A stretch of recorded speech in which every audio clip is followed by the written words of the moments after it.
Hello, and welcome to AI Meets API, the podcast where technology, automation, and innovation converge. I'm Kimberly Riggy, your producer, and today we have an exciting conversation ahead.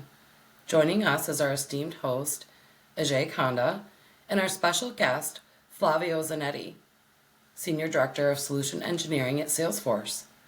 Flavio has extensive experience in the manufacturing, engineering, energy, utilities, and automotive industries, and he's here to share valuable insights on AI-driven integrations, API strategies, and the future of digital transformation. So let's dive right in. Ajay, over to you. Oh, thank you, Kimberly. Flavio, welcome to the AI Meets API podcast. And it's a pleasure to have you as a first guest on our show. And before we dive into today's discussion, could you tell me, our listeners, a bit about yourself, your background, and your experience in the world of integration and automation? Sure. So, AJ, thanks for having me here. It's a pleasure to spend time with you, and hopefully, someone is going to listen to this down the road. Yeah. So Flavio Zanetti here. I have the pleasure to lead our MuleSoft solution engineering team that is really helping our manufacturing, energy, utilities, automotive, retail, and consumer goods companies. And been here about 3 years with Salesforce, but in technology overall, I've been in the industry for about 30 years. And in case you're wondering, yes, I started when I was 12 years old. No, I'm just kidding. Right? It's been a while. I've always been in technology. My entire career was built in technology, starting with the infrastructure, networking, security, data center, compute, and most recently within the integration and automation space within MuleSoft. Okay, great. Thanks, Flavio, for that interaction. Oh, yeah. By the way, I spoke to some of your team members. They said you are a great inspirational leader, a strong mentor, and they feel you really help them to team to succeed. They also said you have a diverse set of knowledge with the ability to speak about many industries as you connect with so many customer executives on daily basis. What are your key responsibilities as an SC leader at Salesforce? So my that's I'm glad you talked to some of my team members, which is inspiring that they said so many great things about what the work that we're doing here. So a few things, since the question has components there. One, I truly care about the success of our team, right? Meaning RSCs, what they're doing for our customers, and I also care about their career development. I'm a big fan of SCs. My conception of solution engineer is really the analogy of a three-legged stool, right? When you look at a three-legged stool, one leg is technical knowledge, technical abilities, the knowledge of the products that we're building solutions and all that. The second component is the industry business knowledge about where we're selling, what our customers care, what they should be looking at. And the third leg will be the sales acumen, the ability to produce the solutions that they're expecting us to produce, the ability to connect with our customers in a way that we're offering them something that's valuable, that they'll enjoy having from us, and they'll most importantly drive their digital transformation initiatives. They'll make them successful for whatever products they're selling, whatever services they're selling, and so forth. So when you look at the overall scope of a solutions engineering organization, that's been my philosophy since the beginning of my career, about 30 years or so ago. That's what I lead my team with. Those are some of my principles. And in addition to that, I'm a subscriber of the servant leadership philosophy, where my job here is to make sure that our SCs have everything that they need to do a fantastic job for our customers. And I do whatever I can to help them be successful, to help them push towards their overall achievements, accolades, and so forth. Does that answer your question, AJ? Oh, yeah, definitely, Flavio. Good to know about that. So, you will be on the field most of the time or traveling and meeting the customers? I do, yeah. So I have the pleasure to engage with different IT leaders, executives, right, on a daily, weekly basis. And my function here at Salesforce allows me or affords me to have these conversations. And I'm really, really psyched about the ability to spend some time with executives that are making important decisions for their customers. And it's part of our responsibilities, right, as solutions leaders, to be the technology executive sponsor for our customers as well. Oh, okay, that's great to know. Then my next question to you, Flavio, will be on your overall experience. Right, there is so much buzz is going on, evolution of the technology with the AI. As you have been in the integration world for a very long time, like to know what are the key changes you are seeing. How is the integration overall evolving from the time we have seen? So that's a great question. So integration is not a new thing, right? It's not cloud, right? It's not terms. It's not sexy in terms, right? I call integration as plumbing of our data centers, right? We have to make sure that data goes from point A to point B. We have to make sure that customers are unlocking data from different systems and whatnot. So on that sense, integration is not something that is new. It's been around, as you know, right, for many years. But we are seeing some changes in the overall integration space that's worthwhile mentioning, right?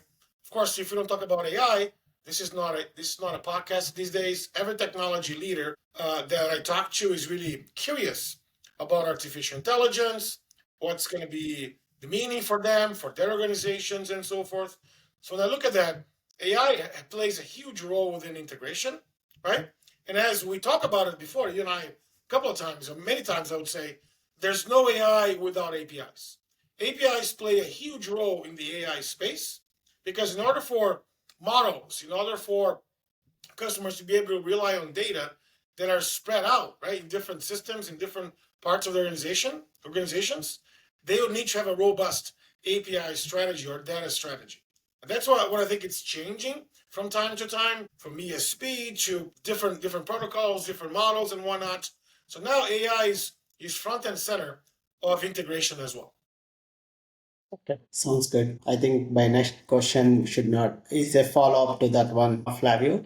Sure. Is currently these API practitioners, right? Because API is the current integration trend compared to SOA, service oriented architecture, and all that. Right now, more is the API led integration is happening.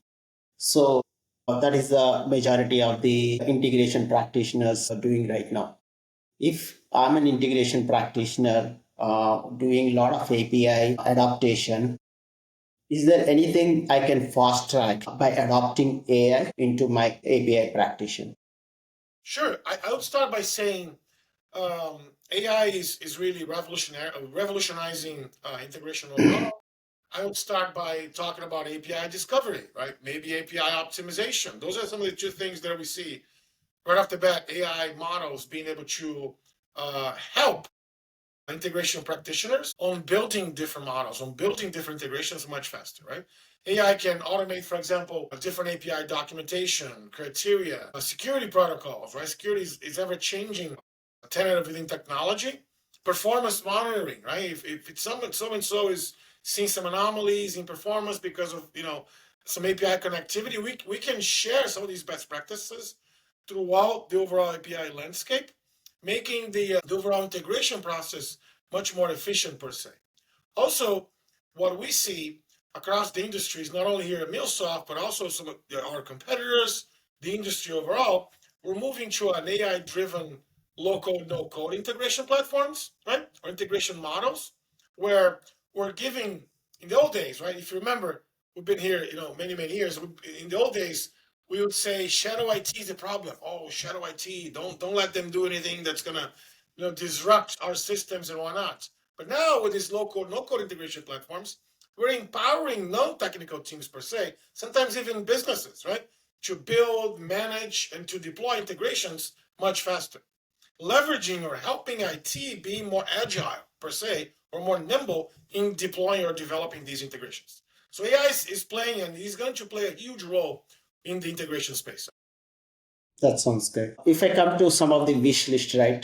So every AI practice, API practice might have some kind of a wish list over the last few years, even from some of your customers, right? These are some of the things we want to fast track or we want to make it to the market, right? Everybody want to bring a lot of go to market assets with the API discovery. That is one of the topic you mentioned.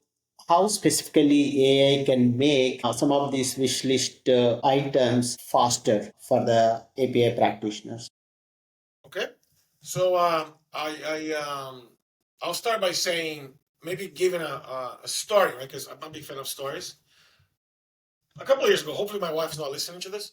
A couple of years ago, I let to buy my wife's gift, maybe a day before her birthday.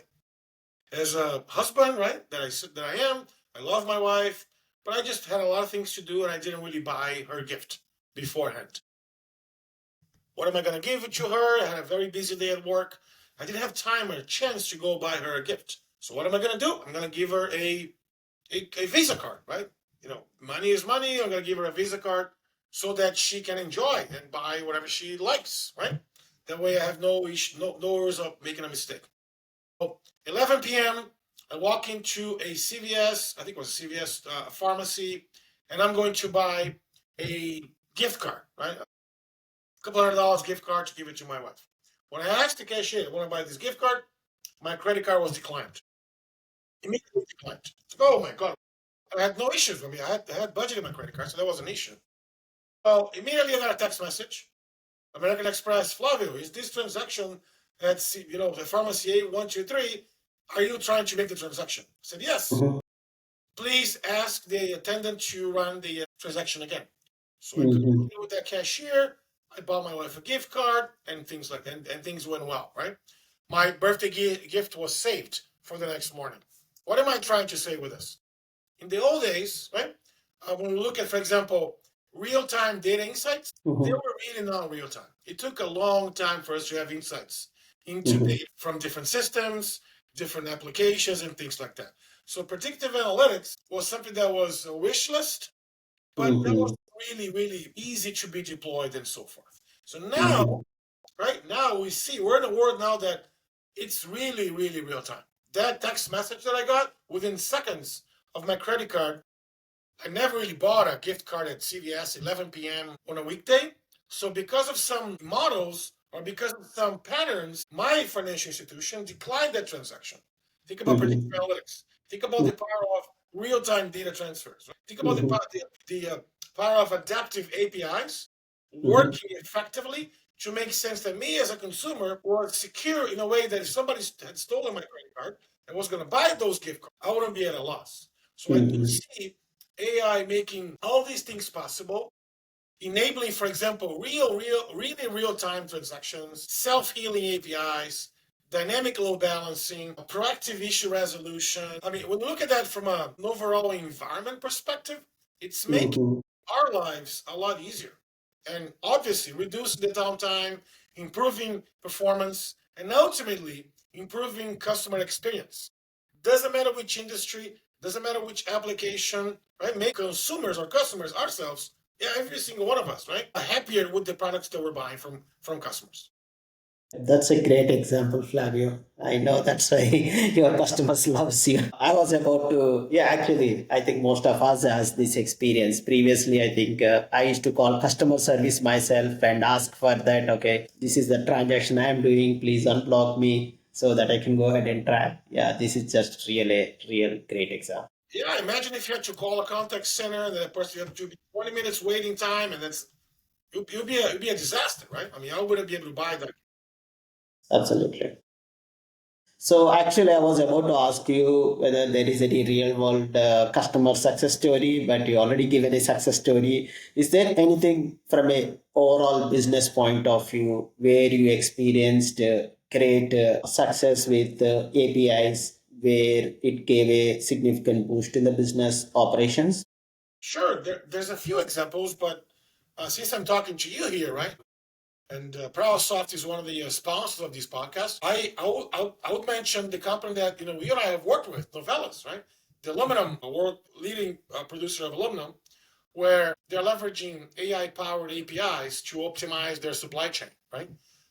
They're integrating our own, MuleSoft solutions with some cloud-based AI models. They're really able to automate predictive maintenance, reduce operational costs, and they really improve their efficiency. I believe the numbers are about 30% improvement in efficiencies.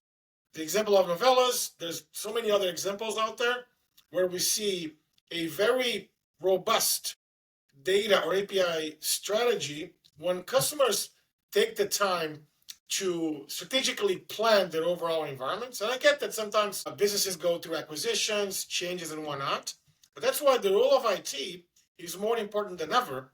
IT now has a front seat in the boardroom because without a very robust IT infrastructure, a lot of these companies, right, are struggling, right, to meet the goals of their board members or their overall vision for their products. So I like to say that every company now is a technology company. IT plays a huge role in that. And then we have so many examples where companies are spending time, are building their capabilities around a composable architecture, are building the capabilities around data being not only unlocked, but being able to be seen and leveraged in many different systems. Data integration is key for success of any IT organization. We're in the front seat of making that happen here in MuleSoft, and you guys are helping us in some of these customers as well, AJ. So yeah, I hope that's a good example of some success stories of where APIs have really transformed, right, business operations overall. Yeah, definitely. So I have got a chance to see both the MuleSoft and Prowess collaboration, especially on the novelist side, as a front row. Yeah, it is a great transformation story. Thank you. So now we understand that AI is going to play a critical role in the API or integration strategy going forward. But one of the challenge I keep seeing companies is how do they adopt new technologies, right? So we have seen a lot of resistance, companies moving from to API led or from a on-prem to cloud. And AI is a very, very big adoption challenge for a lot of enterprises because of the size of the organization, because of the culture of the organization, and it's one of the most disruptive technology. What do you offer as a suggestion to some of these organizations how to adopt the AI based on what you are seeing in the market and what you are evangelizing to your customers? Sure. So I think the biggest challenge that I see is to bridge the gap between IT and businesses or businesses teams, right? Many organizations struggle when they want to align between their AI API strategy with some of their business goals, right? I was reading a piece, I think it was last night or a couple of nights ago, where I forgot the company that the person was publishing from. Forgive me here, but essentially the the topic was most successful enterprise executives, right, that champion AI products or initiatives are those that truly get that IT has to have a front seat in those conversations, right?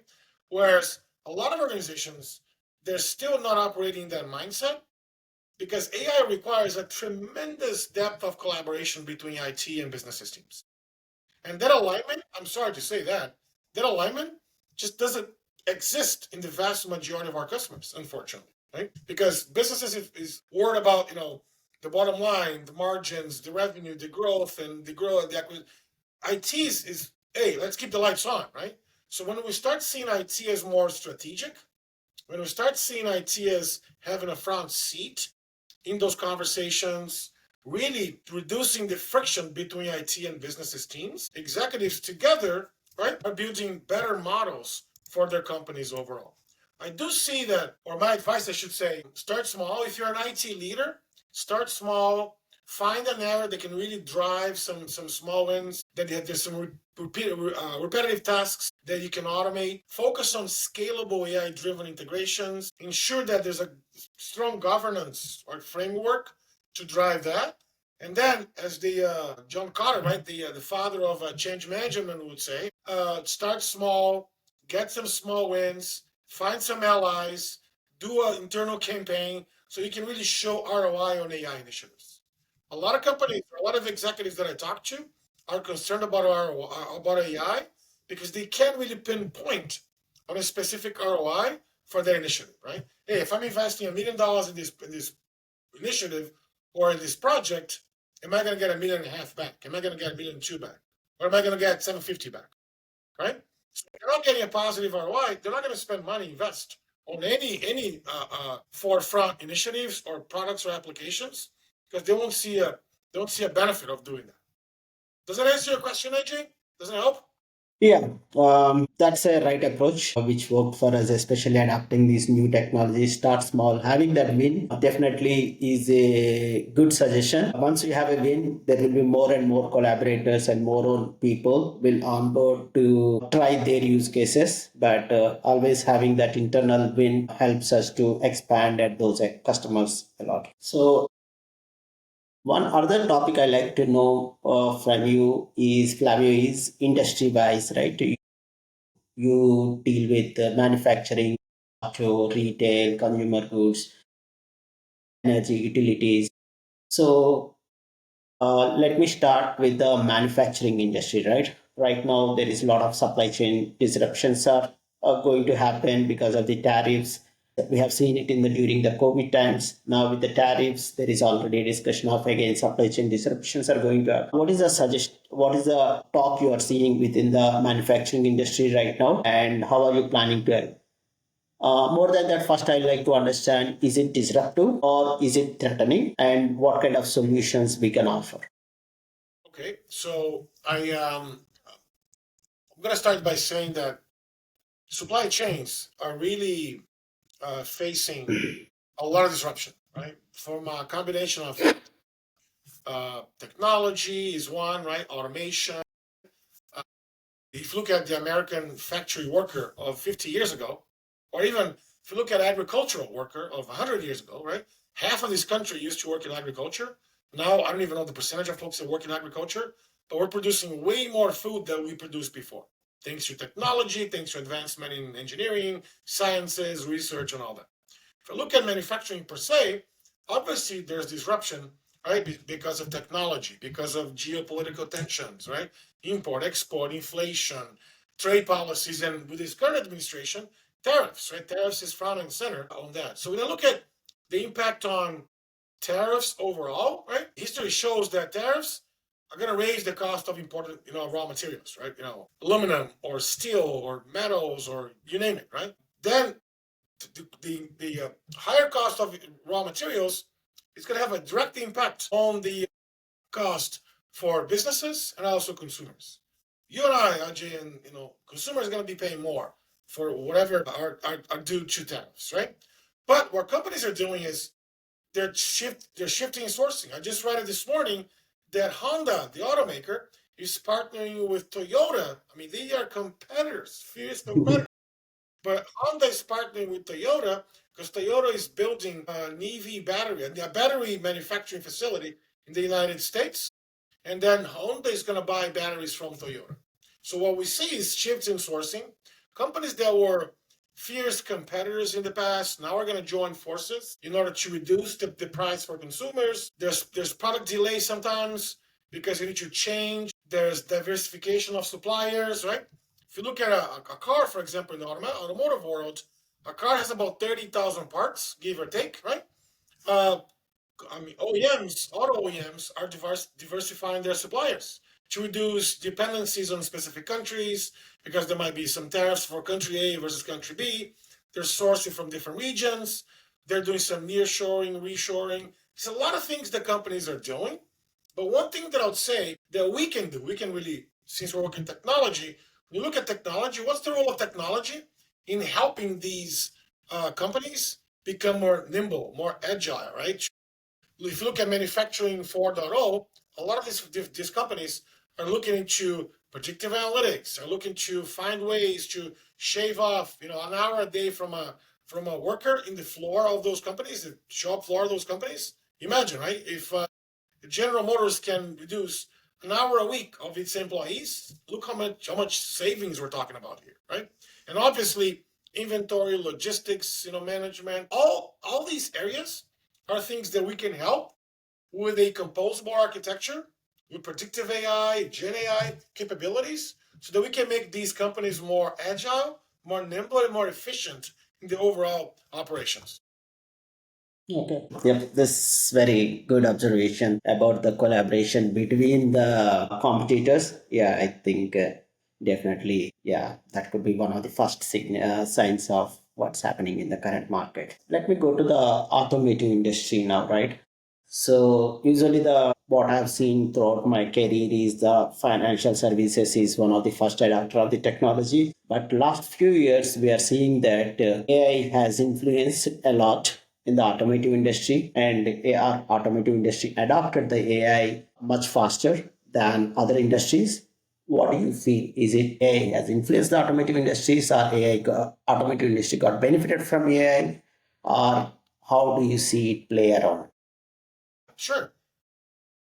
I do see AI has had a profound or a huge impact on the automotive industry, influencing pretty much everything from manufacturing all the way up to driving experience, right?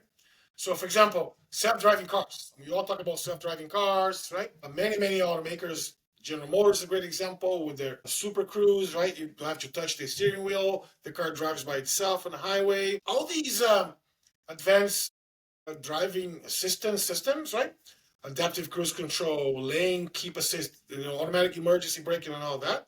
All those things are all those things are the product of learning that these companies have had thanks to artificial intelligence, Gen AI capabilities, predictive modelings, and so forth, right? So, for example, when I look at Waymo, if you've never had a chance to ride on a Waymo in San Francisco, Arizona, a few other things, a few other places, Waymo is that ride-hailing cab that you walk in, there's no driver. The car drives by itself. It's one of our customers. General Motors had Cruise. I think they're shutting down Cruise. They're incorporating Cruise technology into their overall cars. So think about autonomous driving, right? There's a huge deep learning and computing that needs to take place in order for vehicles to navigate our roads very safely, right? That's huge that we see firsthand. What we don't see is what happens behind the scenes. So, for example, smart manufacturing. How are automakers are streamlining car manufacturing, reducing errors, increasing efficiencies, right? There's predictive maintenance, right? That the AI powers. Hey, this machine or this robot or this component of that particular, line of manufacturing line, we need to stop, every 45 days to do all this predictive maintenance reduces the potential machine errors, failures, God forbid accidents, and so forth. Think of talk about driver monitoring systems, right? If somebody breaks in front of you, the car brakes by itself. All these things require huge learning. That AI was really the catapult for automakers to invest in that, right? Supply chain, logistics. I'll go even further than that. Personalized car experience. The way we buy cars now is very different than the way our parents bought cars. Our parents will go to the dealership. Hey, I like this. Do you have that in blue? Yeah, sure. Go ahead. Right, the car's sold. Now, consumers are a lot more savvy when it comes to features, capability. 90% of the car buying happens online, right? But even before you step foot into the dealership, you look for reliability, you look for experience, you look for resale value, you look for features, you look for brand prestige. All these things are built, right? Sometimes you even go into some of the automaker websites. Your experience is driven by AI. Look at the electric vehicles, for example, right? A lot of companies are investing heavily on electric vehicles. There's battery management. There's energy efficiencies. There are calculations vehicles that need to do in order to ensure, hey, Ajay, you have 38 more miles to drive, not 35, not 45. You have 38 more miles. All that calculation happened from predictive analytics, Mm-hmm. from learning that the car or those vehicles have had, right? And of course, connected vehicles, vehicle to vehicle communication. I mean, the future of AI in automotive is huge. And as we see more, for example, smart cities being happening, imagine if a traffic light can talk to your vehicle. You're driving the road, there's no cars coming either direction, only you.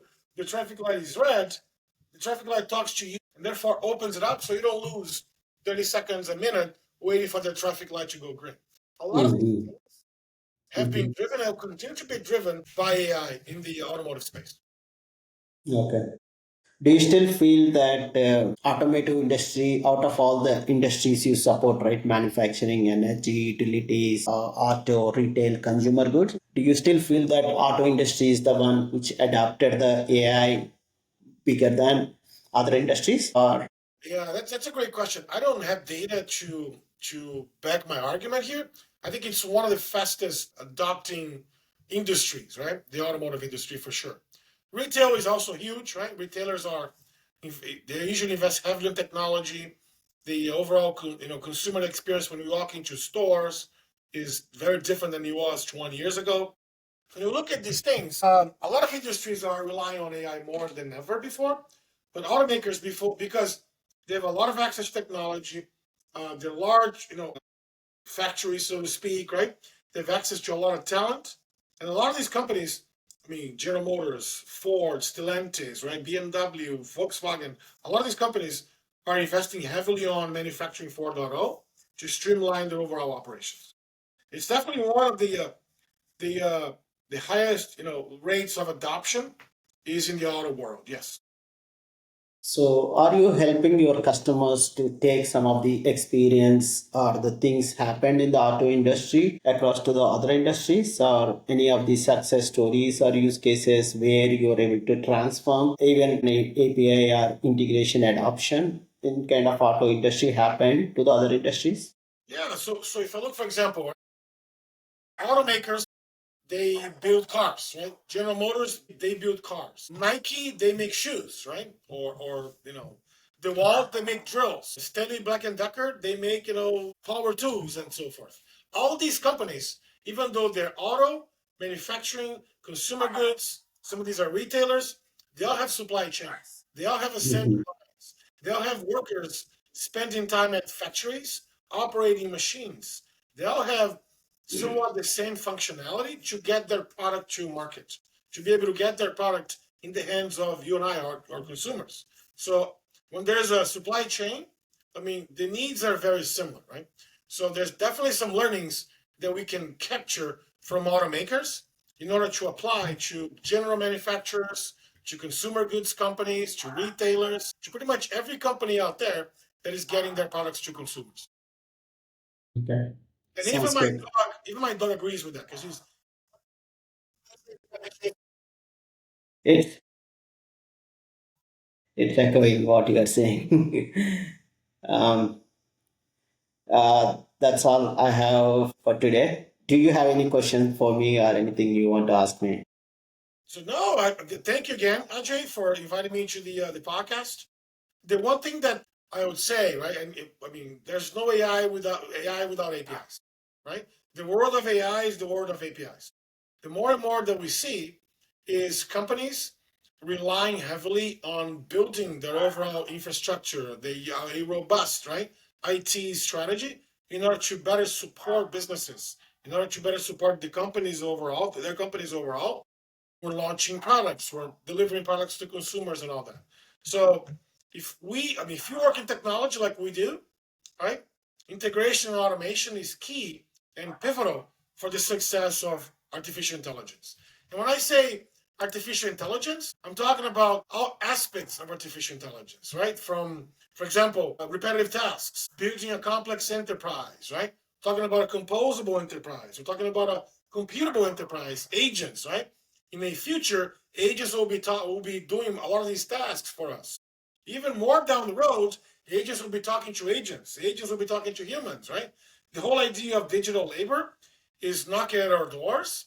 So the more we familiarize ourselves with that, the more we understand that all these agents or the agentic enterprise is going to really create more efficiencies, more synergies, and make employees right more efficient, and companies overall more efficient. My suggestion to folks that work in technology overall. So thanks again Great. for the invitation. It's been a pleasure, and I look forward to doing this once again. Okay, fantastic. Thank you so much, Flavio, and pleasure having you on AI Meets API first ever series. And thanks for sharing your expertise with us. And I got to learn some new terminology today. Computational. What do you say? Computational enterprise. Computable enterprise. Computable enterprise. Okay. Yeah. Yeah. That's a great thing. That's a wrap for today's episode of AI Meets API. If you enjoyed this conversation, make sure to subscribe on your favorite podcast platform. Stay tuned for more expert insights as we explore the future of AI-driven integrations. Until next time, keep innovating.